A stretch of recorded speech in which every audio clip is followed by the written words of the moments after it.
In 2018, developer Terrible Posture Games released Mother Gunship, and I knew they were going to be a developer that I would need to follow. It kinda takes a lot to be genuinely creative in the indie space, and I think this team has shown that they know how to blend genres and deliver fun experiences. That sentiment applies to their newest game as well, Battle Train, which, unlike their last games, doesn't have an insanely customizable weapon aspect to it. No, this time the team opted for insanely customizable trains equipped with explosives that are used to destroy enemy bases.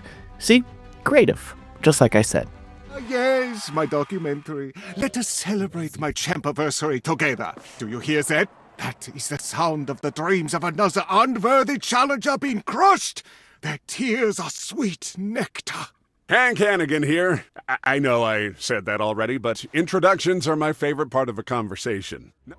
Battle Train is a deck builder roguelike that I believe was designed specifically for gamers who enjoy jumping in quickly and learning on the go. Although there is a tutorial, I skipped it because who needs that, and I quickly found out though that I should have probably played through it. Regardless, I figured it out after a few matches, but the depth of this game requires multiple attempts and strategic planning to actually get through. While Battle Train is a roguelike, I feel like it plays by its own rules in that regard. It almost paces the player through its narrative so as not to reveal all its cards too quickly. And while some elements of Battle Train don't snap into place, there's a very smart gameplay loop here that had me playing for hours.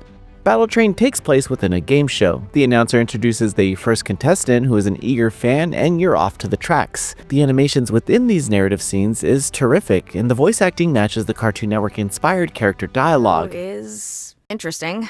Alvaro thinks of me as the person who gets him lime water, but most of the time I'm doing real work. I schedule the champions, book the cameramen, get waivers from the audience, a bit of everything. Production assistants keep this place running. Alvaro, he's mostly just here for show.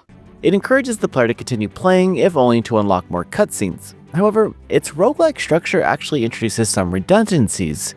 Chapters of the game are unlocked through story progression. While playing, you'll eventually hit a roadblock that shows the requirements to continue down the track. If you haven't seen enough of the story, it's basically treated as a game over and you start over as a new contestant. Now, roguelikes like Hades blend the narrative in almost seamlessly, where the player isn't necessarily blocked from progression for not watching all the scenes. Further, Battle Train allows the player to choose from multiple routes to progress, with these nodes that represent specific events. However, the only node that players should choose is the one with the story nodes, so why have the choice at all? After a few runs, I was only looking out for the story nodes and nothing else, but I will say that this approach does keep the game a little more balanced, as it's pretty easy to gain an upper hand in certain situations if you play smart.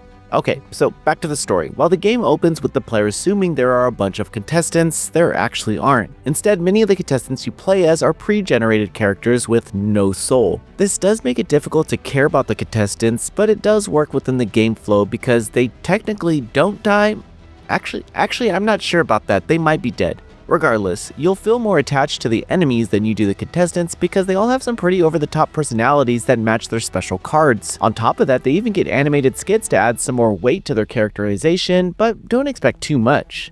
I know we've discussed the setup extensively, but a game as unique as Battle Train warrants a proper explanation. As I mentioned before, the game encourages you to start playing as soon as possible. For most of the opening hours, you likely won't have to worry too much about deck customization or enemy abilities because everything flows so naturally through gameplay alone. Now, I should also mention that there are several difficulty spikes throughout the campaign, and one that occurs much too early. Admittedly, I was a bit frustrated with the aggressive enemy AI that didn't hold back from taking me out, but then, in one moment, when I was seconds away from quitting, I just kept playing and actually managed to turn the entire match around. That's when I understood the greatness that is Battle Train. In Battle Train, you build a deck of cards made up of train tracks, explosives, obstacles, and even lasers that require minerals to play. Minerals are provided at the start of a turn, but you can get more by taking your track through various mineral deposits on the field. This is great for pacing the levels because by turn 5 or around there, you'll be able to put significant effort into whatever strategies that you're developing with a little room for error. However, the goal is to destroy the enemy bases using trains. The opposing team is trying to do the same thing as you, so turn after turn you both lay tracks to navigate your trains to their proper destination. However, Everything you can do, so can the enemy, and they'll utilize your tracks and do their best to foil your plans before you're able to blow the whistle. I should note that there are 2 health bars in this game. If your base takes damage, so does the contestant, but their health doesn't actually replenish even if you win. There are a few ways to refill the contestant's health, but it almost puts a timer on how far the contestant can actually go in the early runs. After a few runs, you'll probably finally realize that each contestant has a specific deck and ability, and you'll eventually even find maybe your favorites. Still, the card variety in this game goes to some insane levels, so I was pretty random about my character choices. While I said before that Battle Train can be challenging, it can also be pretty easy. Depending on the heart of the cards, you could be fairly overpowered by a second boss. Further, defeating strong enemies grants you train customization that turn you into a tank on the tracks. When it all comes together, it feels like this game leans heavily into supporting the player having the option to approach it in various ways. They further diversify the experience by introducing mini-games and puzzles that wield even more powerful cards. My first time turning on Battle Train went from a planned 1-hour intro session to a 6-hour marathon.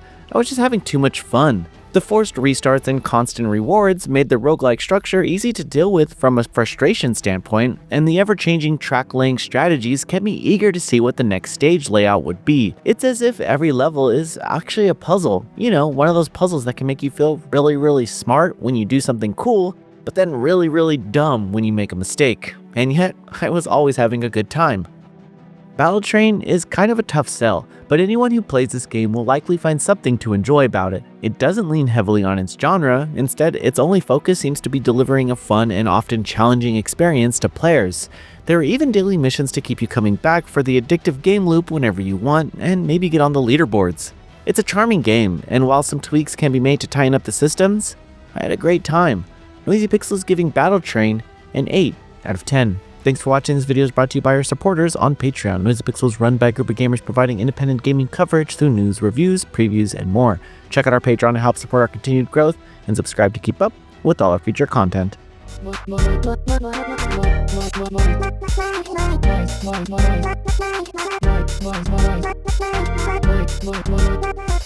Noisy Pixel.